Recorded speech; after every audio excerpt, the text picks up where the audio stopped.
현대사회는 시간이 갈수록 더 급속도로 발전되고 있으나 도리어 삶은 더욱 바쁜 일과들로 우리를 내몰고 있습니다.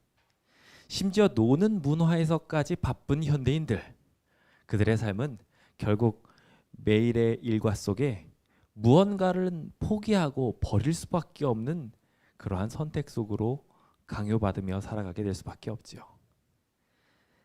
취미, 직장, 친구, 가족, 신념과 신앙과 같은 아주 다양한 것들이 우리 앞에 놓여 있을 때 우리는 어쩔 수 없이 너무 바쁘고 너무 힘들어서 무언가를 조금씩 우선순위에서 배제하면서 살아갈 수밖에 없습니다.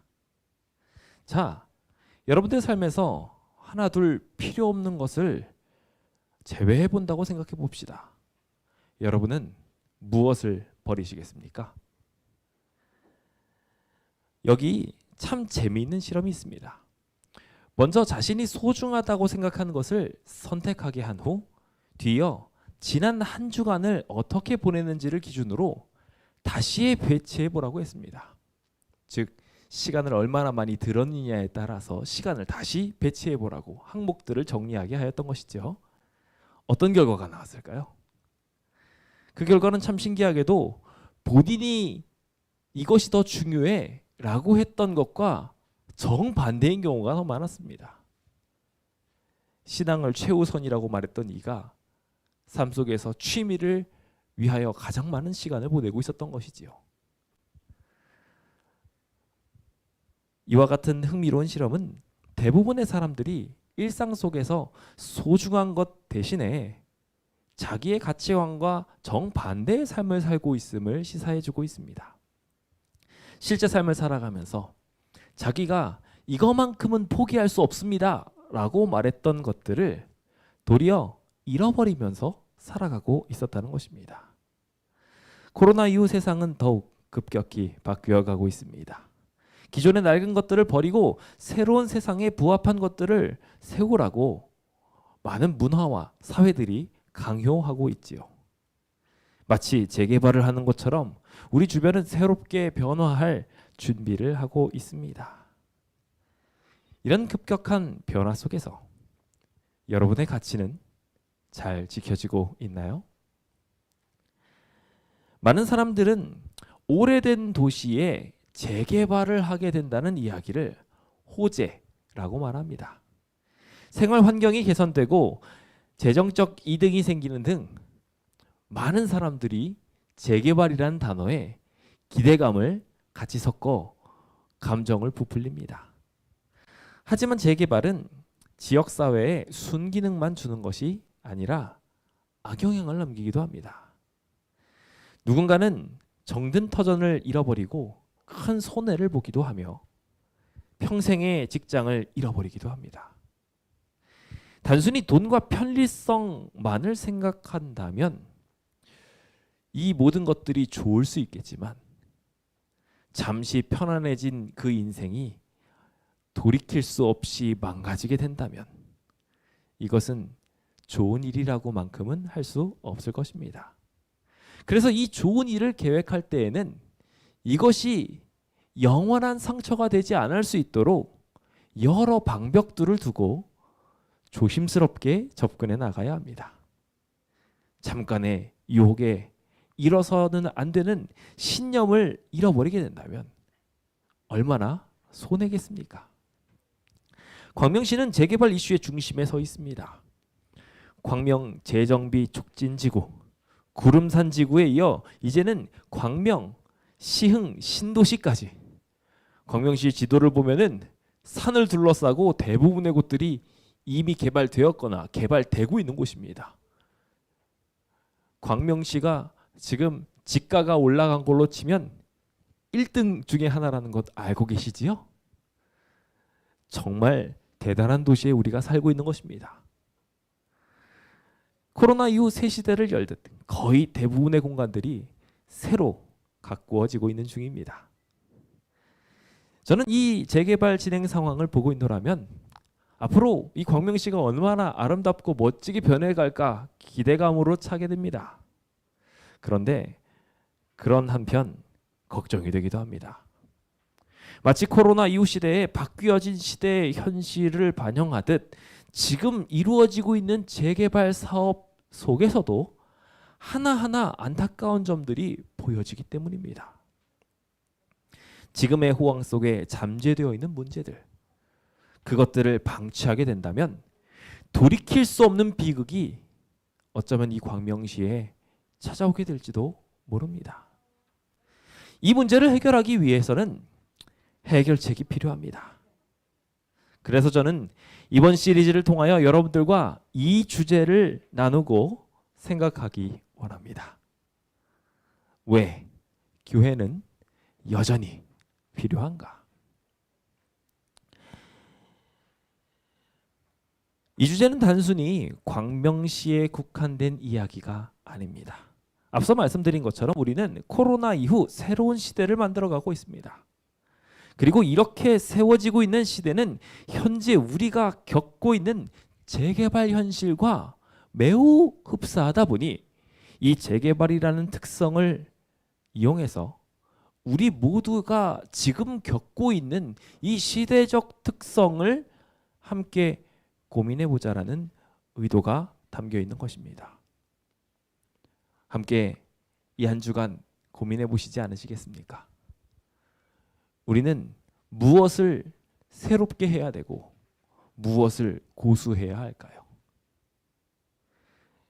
만약 우리가 저 많은 시대적 문물들을 옛날 것이라고 이야기하고 다 부쉈다면 우리의 역사적 정체성은 어디에서 찾을 수 있으며 우리의 숭고한 문화들과 얼들은 어떻게 보존될 수 있었겠습니까?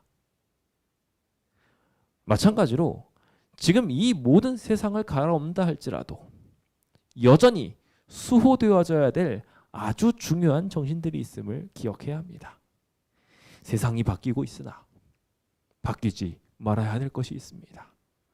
함께 그것을 생각해보며 이 시간 우리의 마음속에 이익과 편의성을 취하느라 잃어버리면 안 되는 것들을 버리는 그러한 불상사가 생기지 않을 수 있도록 우리 하나님께서 이 자리에 계신 모든 분들을 축복하시길 예수님의 이름으로 축원드립니다. 이대로 우리가 문제점을 파악하지 않고 넘어가게 된다면 문제가 되겠기에 저희는 이 시간 그 문제들을 잠시 살펴보려고 하는데요. 우리가 쌓아가려는 저 높은 탑, 그 탑들을 쌓아가면서 무언가 빠진 것은 없는지 이번 한 주간 곰곰이 살펴보려고 합니다. 성경에는 전 인류가 한 마음이 되어서 쌓아올렸던 탑에 대한 이야기가 등장합니다. 잘 아시다시피 바벨탑 이야기입니다.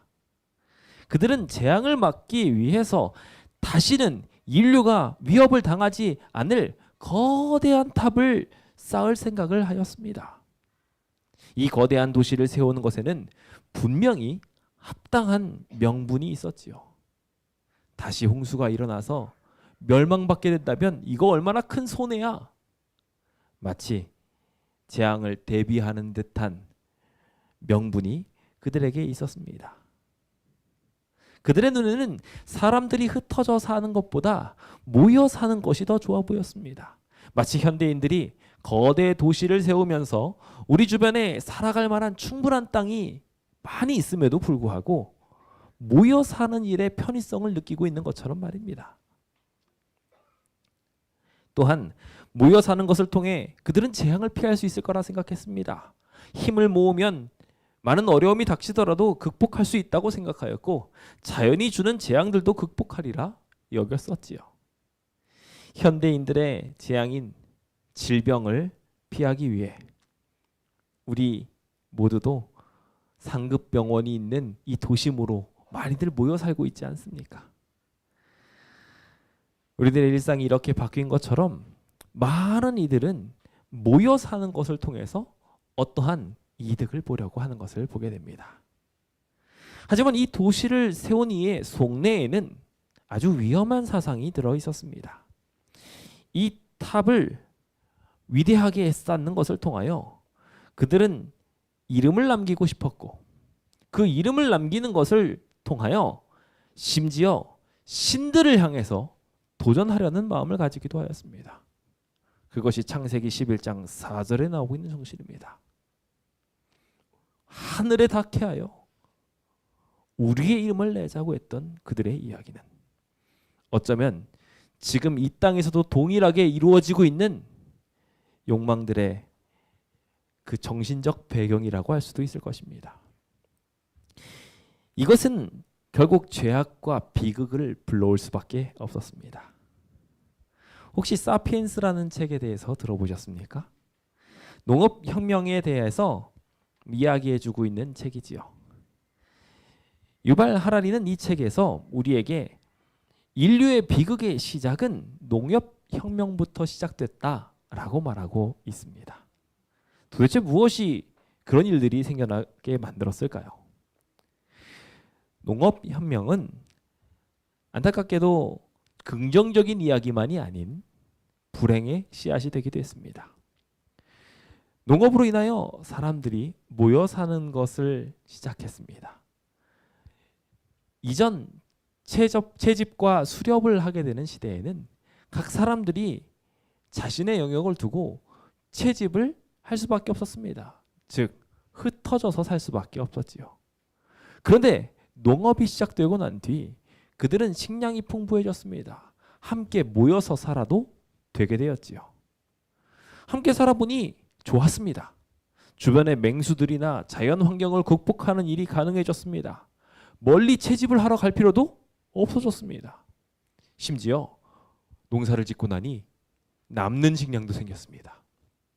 그러니 조금 더 풍요로워지고 여유로워졌다고 그들은 생각했습니다.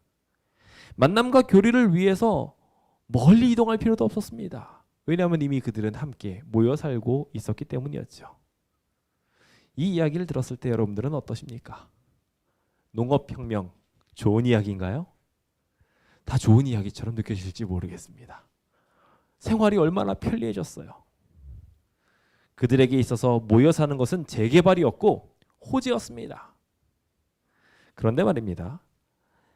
재개발과 바벨탑 사건에서 도사리고 있었던 똑같은 문제들이 바로 이 농업혁명에서도 그대로 드러나고 있습니다. 저는 그것을 잠시 살펴보려고 합니다. 사람들이 모이면서 수많은 오염물, 그것들이 생겨나게 된 것이 첫 번째 문제였습니다. 자연은 자정작용이 있습니다. 적당하게 오염된 것은 스스로 해결하지요. 그런데 사람이 모여들기 시작하면서 문제는 커졌습니다.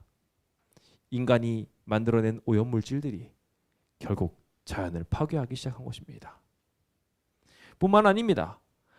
물은 흘러갈 때 의미가 있는데 사람이 많이 모여 있다 보니 물이 많이 필요하게 되었습니다. 결국 그 물을 모으기 시작했습니다. 물을 모으기 시작하면 어떻게 될까요? 지각 변동이 일어나기 시작합니다. 실제로 그 물을 모으는 기술이 발달하면 발달할수록 그 물의 엄청난 무게로 인하여 수많은 지각 변동과 재앙들을 불러일으킨다는 것은 이미 과학적으로도 증명된 이야기입니다. 거기에 더불어 모여 사는 것은 전염병의 문제까지 일으켰습니다. 인간들이 가지고 있었던 희귀 질병들이 주변 사람들한테 퍼지기까지 시작했고 지금 그것 때문에 우리 모두 마스크 쓰고 있지 않습니까? 이렇게 편의를 위해서 만들어진 일들이 오히려 삶을 힘들게 만들었습니다. 몇 가지가 편해지지만 그것보다 더 안 좋은 일들이 많이 일어나기 시작했지요. 천천히 보이지 않게 말입니다. 그것만이 아니었습니다. 사회에는 이 농업혁명으로 인해서 더 잘 사는 사람, 조금 못 사는 사람이 생기기 시작했고 더 힘 있는 사람, 더 재능 있는 사람, 그런 사람들이 두각을 드러내기 시작했습니다. 자연히 연약하고 도태되는 사람들이 생기기 시작했고 그들은 결국 이 더 잘 사는 사람, 더 능력 있는 사람, 더 힘 있는 사람에 의해서 갈취당할 수밖에 없었습니다. 그들은 결국 인간임에도 불구하고 인간답게 대우받지 못하였고 일부 기득권들은 스스로를 신처럼 생각하며 주변에 있는 모든 것들을 앗아가려고까지 하였습니다. 판도라의 씨앗이라는 책에서도 말하고 있는 것처럼 우리는 어쩌면 이 농업 혁명을 통해서 판도라의 상자를 열어버렸는지도 모릅니다. 함께 모여 사는 것이 편하다고 생각하면서 우리는 이 모여 사는 편안함에 빠져 자신이 이 거대한 비극적인 이야기 속으로 포함되고 있다는 것을 망각하고 살아가게 되어버린 것입니다. 넉넉해진 재산으로 만족하지 않고 더 재물을 탐하는 사람이 되었으며 집단과 집단이 마주치면서 갈등이 만들어지게 되었고 그것은 심화되어서 욕망과 복수라는 명목하에 전쟁을 일으키게도 되었습니다. 흩어져 살았다면 자신이 있었던 곳에서 만족하며 살았다면 이런 일들이 생기지 않았을 텐데 안타깝게도 이러한 비극들이 이 시대의 참상이 되었으며 이제 우리는 흩어져 사는 것은 상상할 수도 없는 시대가 되었습니다. 여러분들더러 이제 저기 강원도 골짜기에 들어가서 조용히 한번 살아봅시다라고 이야기하면 좋아하실 만한 분 계십니까? 아마 다들 싫어하실 겁니다. 누구도 좋아하지 않게 되어버렸어요. 옆에 사과나무도 있고요. 꽃나무도 있고요. 먹을 만한 텃밭도 있습니다. 가시겠습니까? 해도요. 지금은 안 가고 나중에 늙어서 아무도 없을 때 그때쯤 갈래라고 할 것입니다. 그리고 나서 어떻게 하시는 줄 아십니까? 정작 그 나이가 되면 병원이 너무 멀어서 안 되겠어 라고 이야기하며 결국 도심으로 돌아옵니다. 조금의 편의성으로 인하여 스스로를 결국 이 도심 속으로 몰아넣는 세상에 우리는 지금 살아가게 된 것입니다. 참으로 비극적인 일입니다. 이 지구가 병들고 멸망해가고 있다는 것을 알면서도 우리는 이 지구를 죽여가면서까지라도 여기에서 좀 살겠다고 나 편해보겠다고 그렇게 사는 것이 익숙해져 버리고 말았습니다. 이런 상황에 우리가 그나마 희망으로 둘 만한 이야기가 있습니다. 바로 이러한 곳이 완전히 망가지지 않을 수 있는 어떠한 도구가 있다는 것입니다. 하나님께서는 인간의 특성이 이렇게 모여 살고 계급사회로 만들며 어느 순간 일확천금을 노려서 조금 더 높은 위치로 올라가는 것을 원하는 것이 인간의 특성임을 아시고 그들을 바꾸고자 하셨습니다. 그들에게 그래도 희망이 있음을 알려주고 싶으셨습니다. 그래서 하셨던 일이 바로 바벨탑에서 일어났던 사건입니다. 창세기 11장 5절은 하나님께서 친히 사람들이 건설하는 그 성읍과 탑을 보려고 내려오셨다라고 기록하고 있습니다. 하늘까지 닿을 듯 쌓여진 탑 앞에 하나님께서 서신 것입니다. 하나님만큼 높아지겠다고 말하고 있는 이 탑 앞에 하나님께서 친히 오신 것입니다. 욕심내고 하나님과 싸우고 비기려고 하는 이 무지한 인간들 앞에 하나님이 서셨습니다. 인간 같아서는 한 대 쥐어받고 싶으셨을지도 모릅니다. 하지만 하나님께서는 그들을 사랑하셨습니다. 그들을 아끼셨습니다. 그리고 그들이 앞으로 겪게 될 미래를 보셨습니다. 전지전능하신 하나님께서는 이대로 그들이 탑을 쌓게 된다면 어쩌면은 그 탑이 무너져서 수많은 사람들이 죽게 될 수도 있었고 어쩌면은 지금 우리가 얘기했던 모든 이야기들이 조금 더 빨리 생겨나게 되어서 계급사회와 모여 사는 여러 문제들로 인하여 생겨나는 수많은 문제들로 인류가 존폐의 위기에 빠지게 될 수도 있다는 것을 아셨습니다. 생각을 해보십시오. 건설을 한다고 모여있는 수많은 사람들이 위생을 제대로 챙기기나 했겠습니까? 만약 그들이 전염병이라도 걸렸다면 거기 모이는 모든 인류들은 순식간에 절멸할 수도 있는 상황인 것입니다. 주님께서는 그 모든 미래를 보셨습니다. 그래서 그들을 사랑하시는 마음으로 한 가지 일을 행하십니다. 바로 흩으시는 일이었습니다. 원래 하나님께서 온 천하에 흩어져서 살라고 명령하신 것처럼 그들을 흩으실 수 있도록 하는 일이었습니다. 물론 지금 현재에 있어서는 이거를 흩기 위하여 하나님께서 말씀하시고 초청하셔도 많은 이들이 그렇게 되지 못한다는 것을 하나님께서 아실 것입니다. 그럼에도 불구하고 주님께서는 이 시대에 동일하게 하나님의 개입을 넣고자 하십니다.